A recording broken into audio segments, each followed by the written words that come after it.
ही कथा आहे त्यागाची, ही कथा आहे प्रेमाची, ही कथा आहे शक्तीची आणि ही कथा आहे एका स्त्रीच्या असामान्य सहनशीलतेची. ही कथा आहे सीतेची. खूप वर्षांपूर्वी जनक नावाचा एक पराक्रमी आणि धर्मनिष्ठ राजा होता. त्याचे राज्य समृद्ध होते, लोक सुखी होते. पण राजाच्या मनात एक वेदना होती. त्याला मूल नव्हते. एकदा तो स्वतः शेतात नांगर चालवत होता. भूमातेची पूजा करताना अचानक नांगराच्या फाळाला काहीतरी लागले. जमिनीतून एक सुंदर तेजस्वी बालिका सापडली. राजाने त्या बालिकेला हातात घेतले.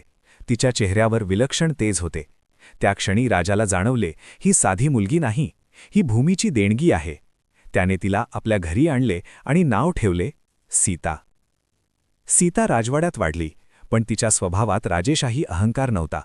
ती नम्र, करुणामयी आणि अत्यंत बुद्धिमान होती. लहानपणापासूनच तिला धर्म, नीतिमत्ता आणि कर्तव्य यांचे संस्कार मिळाले. तिच्या मनात नेहमी एक प्रश्न असायचा की माझा जन्म कशासाठी झाला आहे.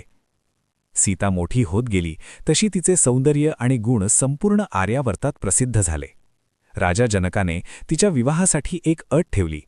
जो शिवधनुष्य उचलून त्यावर प्रत्यंचा चढवेल त्यालाच सीता वधू म्हणून मिळेल.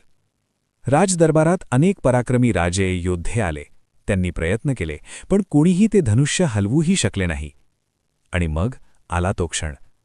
एक तेजस्वी राजकुमार आपल्या भावासह दरबारात आला. त्याच्या डोळ्यात शांतता होती, चेहऱ्यावर तेज होते. त्याने नम्रपणे धनुष्याला वंदन केले आणि सहजतेने ते उचलले. प्रत्यंचा चढवताना धनुष्याचा मोठा आवाज झाला. ते तुटले. सभागृहात आश्चर्याचा नाद घुमला. राजा जनक आनंदाने भारावून गेले. सीतेच्या मनात मात्र एक विलक्षण शांतता होती. तिने मनोमन त्या राजकुमाराला पती म्हणून स्वीकारले होते. त्यांचे विवाह सोहळे अतिशय भव्य झाले. सीता आपल्या नवऱ्यासोबत सासरी गेली. तिचे आयुष्य आनंदात, प्रेमात आणि कर्तव्य भावनेत पुढे जाऊ लागले. पण आयुष्य नेहमीच सरळ रेषेत चालत नाही.